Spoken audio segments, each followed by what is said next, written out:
campaign Just give me a ballpark. initiatives is to Because I thought about this. kind of collaborate with other municipalities. Oh, I know. Yeah, that was a good one. Oh, here he comes with them. We're going The live. numbers I sent back were like a lot more than I thought. We're live. I heard it on the other night, and it must have been on the other side. That's why chainsaws were built. Right? All right, call to order the September 3rd, 2024 meeting of the Long Lake City Council. It's 6:32 PM. Good evening, everyone. All council members are present tonight with the exception of Councilmember Joyce. Please, as item number 2, please join me in the Pledge of Allegiance. I pledge allegiance to the flag of the United States of America and to the republic for which it stands, one nation, under God, indivisible, with liberty and justice for all. Okay, item 3, mayor comments, Long Lake news, meeting reviews, and updates. Just hopefully everybody had a great Labor Day weekend, kind of end of the summer, already feels like fall's in the air a bit, a little bit change in the temperature today, and great to see kids lining up at school bus stops again and everything.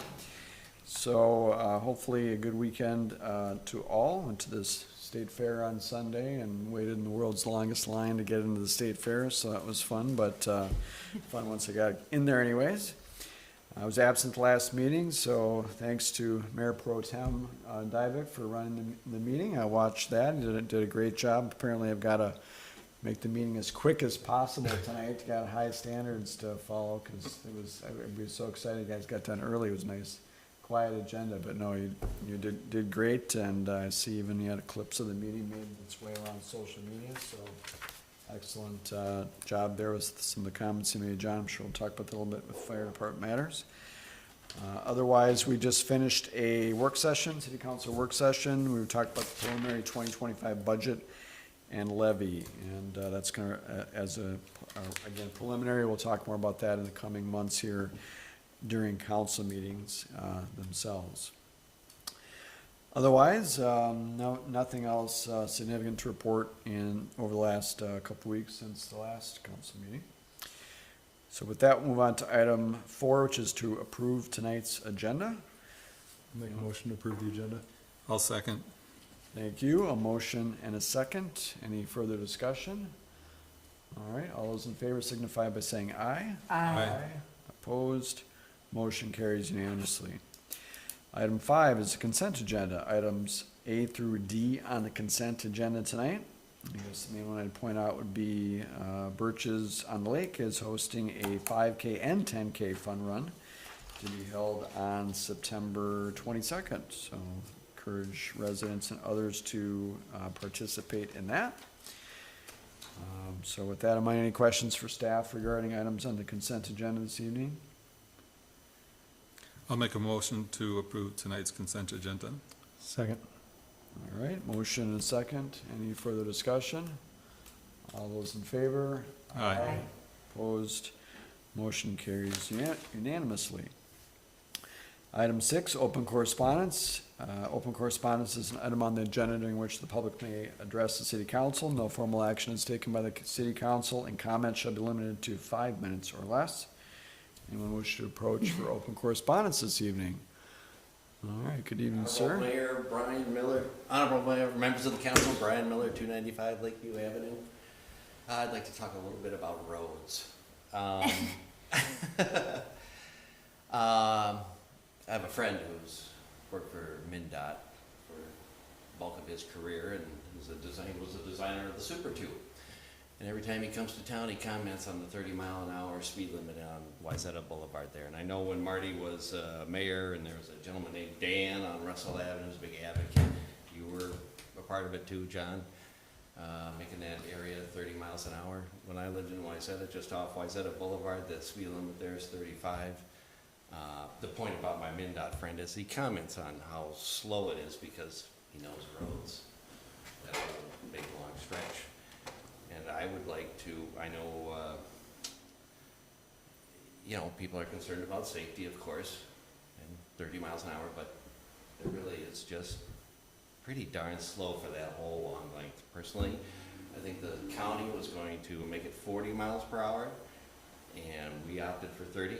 Found some loophole in the law or something, and allowed us to decide what the speed limit was gonna be, so, I think, a compromise, changing it to 35 miles per hour. I mean, you come down that hill from Birch's at 40 miles an hour and have to slam on the brakes down to 30, it just seems ridiculous for the wide open spaces that it is.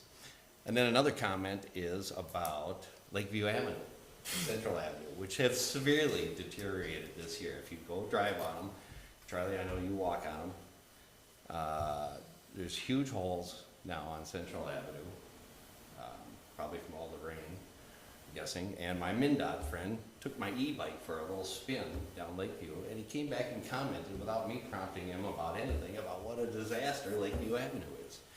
And I said, what about that oil that they put down with the small stone and stuff? And he's like, oh, that would be a huge help, just to buy you some time.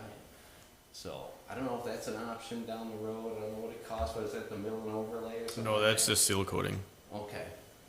And I know we had, in my 25 years at that house, I know we had it done one time on Central and Lakeview and stuff, but, if you look at Upper Lee, it is about to, it looks like broken glass, it looks like a car windshield shattered, so.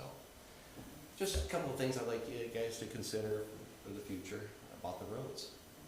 That's it. Good feedback. Thank you, Brian. We did have a discussion about that during our work session, a little bit about roads, and we'll be having a more in-depth one at upcoming meeting next, sound like the next meeting or two with staff and our planner consultant, so thank you for mentioning that. All right, and no other submitted correspondence, Scott? No. Okay, thank you. With that, we'll move on to item 7 then, regular business. 7A, approve city council meeting schedule changes and establish Lawn Lake Canvassing Board meeting. Our city clerk is ill this evening and absent, so we're gonna take this one, I'm assuming, Scott? If you want, yeah. Or you want me, you said you were gonna take it or I'm gonna take it? No, I'd like you two, please. Oh, sure, all right. Well, thank you. So, 2 items to bring in front of council on Tuesday, October 1st.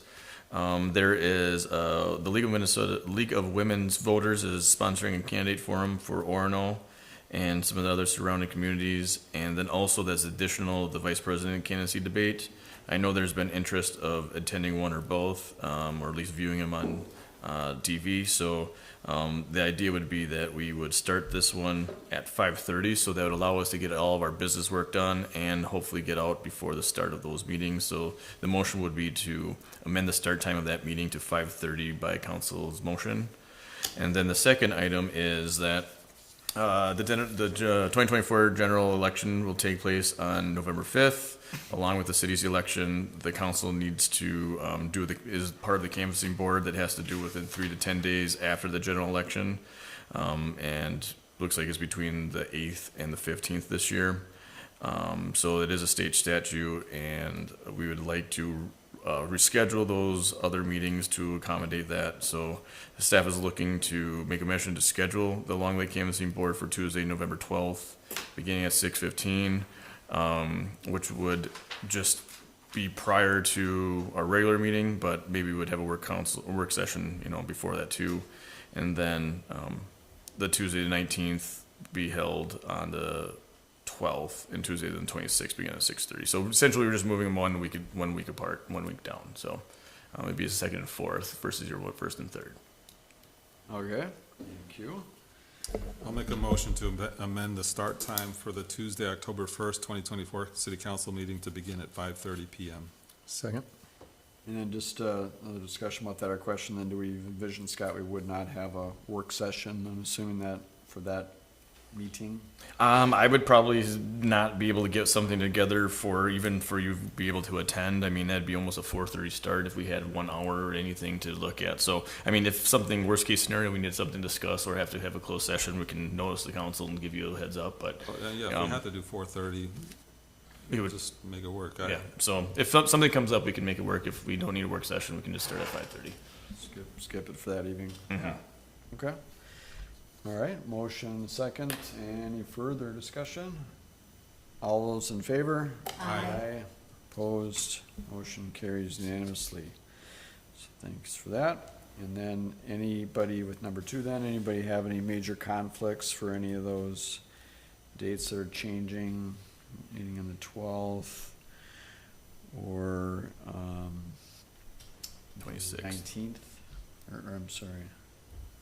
We're gonna be So moving is the, this- Yeah, yeah, 26th. So you just moved it so that there was 2 weeks separation of bi-week? yeah, so like I said before, it's more instead of the first and third Tuesday, it'll be your second and fourth Tuesday of the month. I can make a motion to schedule a meeting of the Long Lake Canvassing Board for Tuesday, November 12th, beginning at 6:15 PM, and to reschedule the Tuesday, November 5th, and Tuesday, November 19th. City council meetings to be held on Tuesday, November 12th, and Tuesday, November 26th, beginning at 6:30. I'll second that. All right, motion and second. Any further discussion?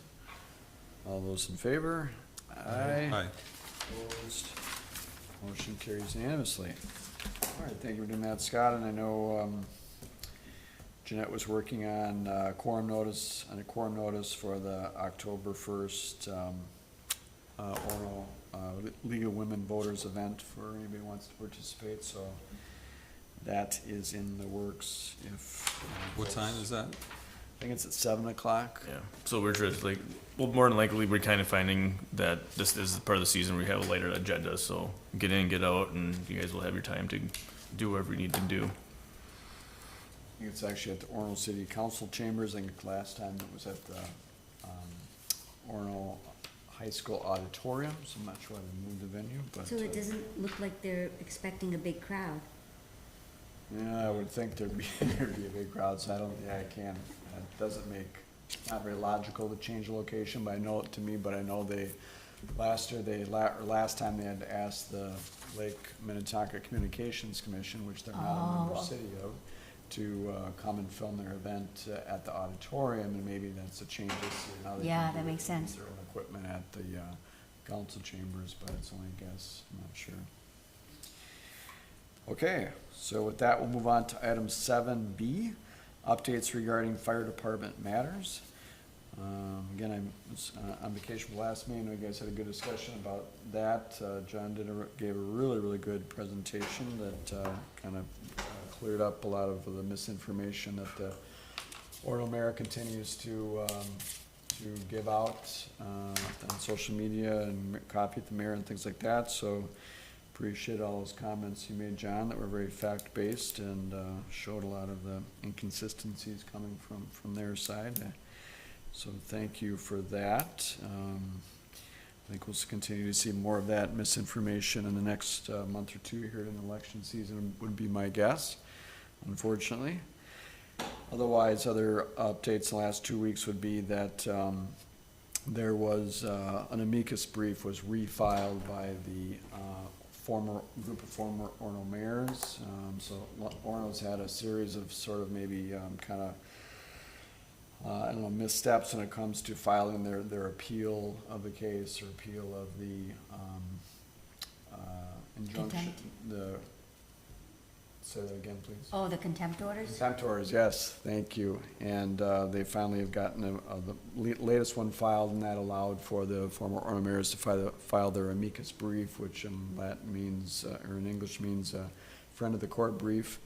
So that has been done, and that'll be part of the appeal process where as it goes through the Minnesota Court of Appeals.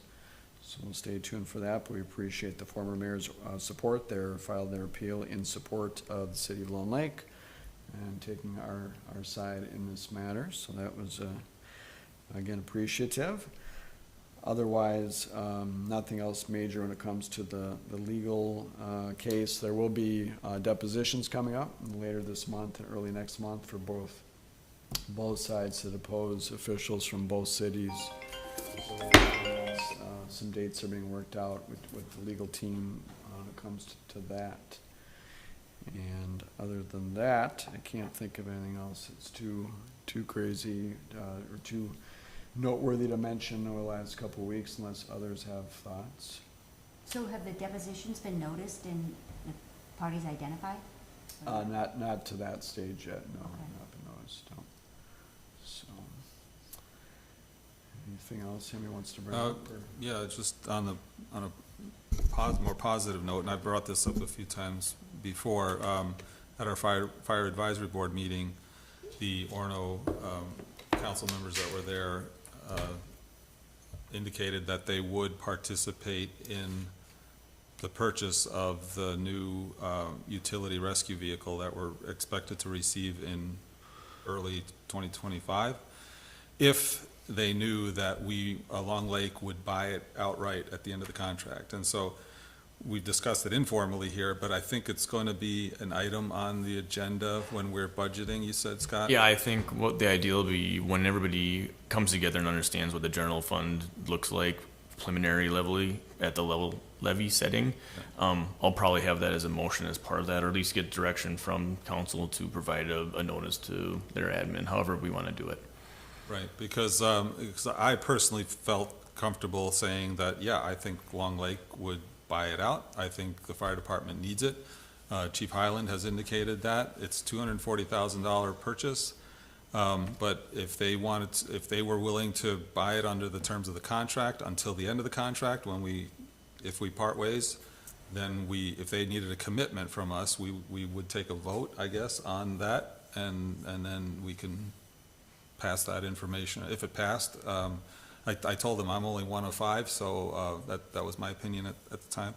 But I feel pretty comfortable making that commitment. And I understood why they were asking that, because it takes a long time to buy new equipment. So if they knew if it might be available for them to buy, then they would want to buy it that way, or they would order a new one for them that might take longer to get. And so I get it. It seemed reasonable to say, that Long Lake would either buy it or Long Lake wouldn't buy it. But I indicated that we probably would. So if it could be an agenda item in the next couple of meetings when we're approving the budget, that would be good. Yeah, that'll be the idea. Okay.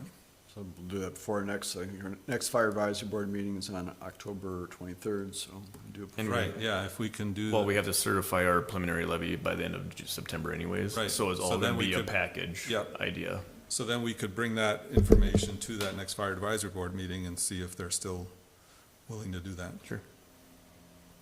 That was all I had. All right. Highland did give me something to read if you guys want me to read it, if you guys are done. Just an update of some other stuff. Oh, sure. So far this year, they've had 320 calls compared to 345 at the same time last year. We are currently sitting at 40 members. We also scheduled interviews with 2 new applicants. Of our 5 new hires, they are at varying stages of schooling, including firefighter 1, 2 hazmat and medical classes, and they are excited to watch them excel with Long Lake Fire. LLFD will also be hosting fire apparatus operating class that's at Station 1 through the Hennepin County Tech College. And there will be a combination of Long Lake, West Suburban, and Maple Plain fire departments. Chief Farley and Highland have been working on switching from ImageTrend to FirstDo for call reporting. They'll be using both softwares for a while until the bugs get worked out. They've been working on getting the neglected Station 1 up and running a little bit better than it currently has. Mechanicals have been tuned up or repaired or replaced. So we've been they worked on 5 rooftop HVAC units. 2 units of that were repaired. 2 other rooftop of those 5 need extensive repairs for the heating season. 1 may need to be completely replaced. The exterior lighting at Station 1 was out, so they're working on that. And got repaired. The roof is scheduled to repair sometime this fall. Generators at Station 1 and 2 need a tune-up, and also are getting scheduled soon. There was a refrigerator ordered and will be delivered to Station 1 September 9th, and the other one will be taken away. They had the air exchangers tested at both buildings. The air exchanger at Station 1 had an old dirty air filter in there from 2016. Also, they replaced 10 tires on Tinker 11.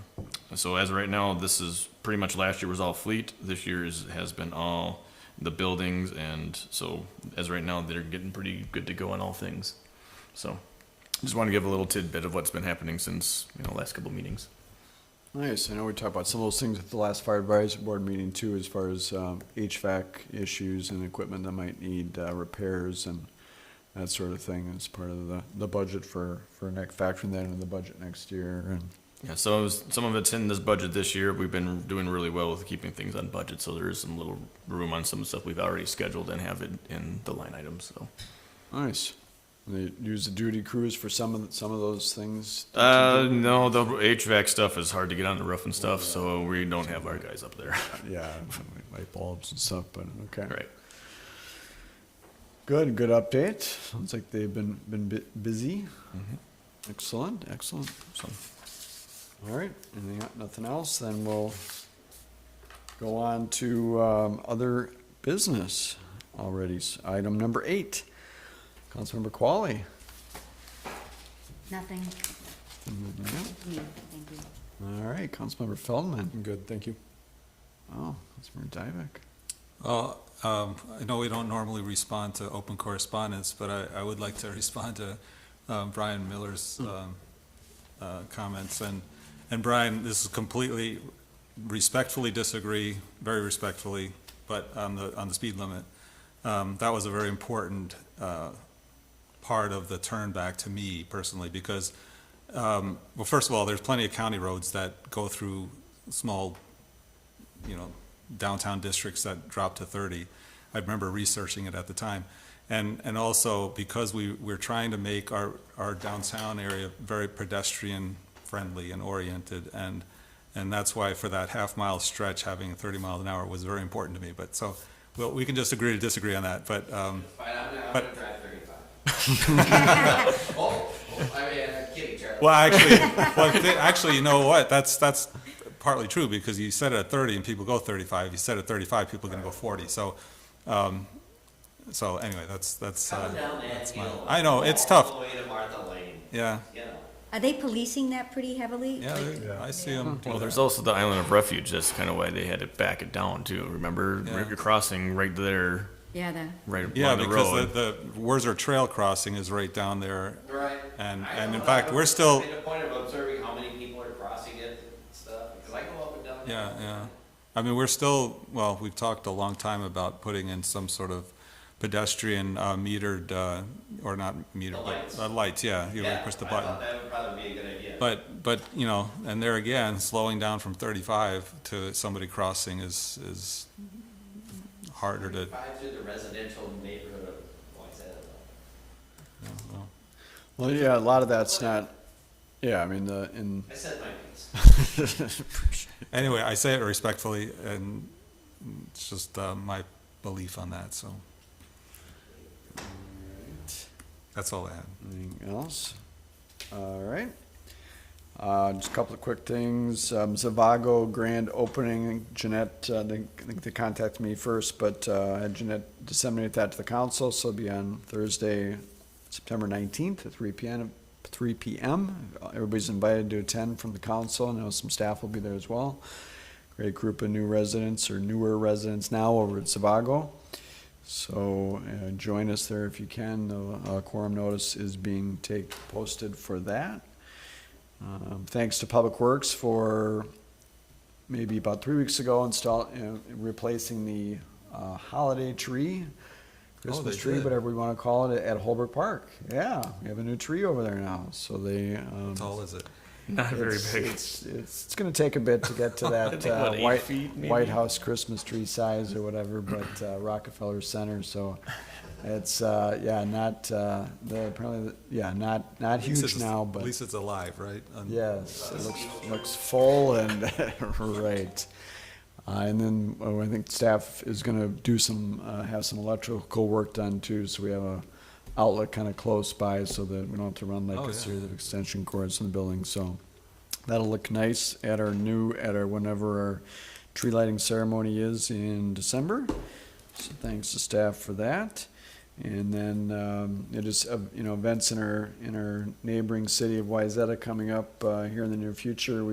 James J. Hill Days are this weekend, so consider supporting Wayzata with that event, since it's going to be kind of quiet in Long Lake next weekend.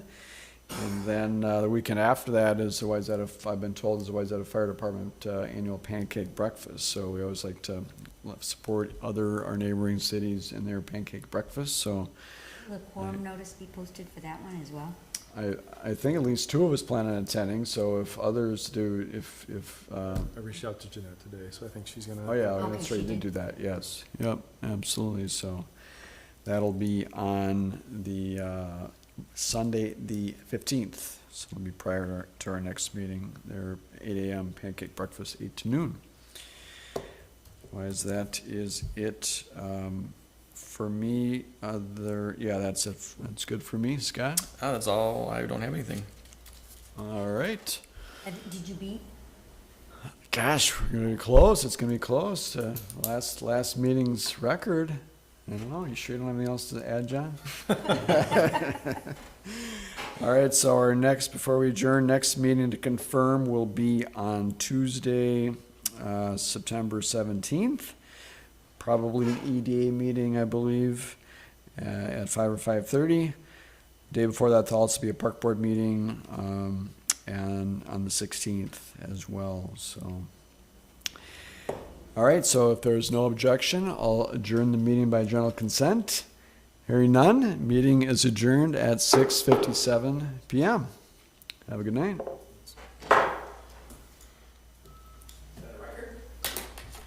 Might be.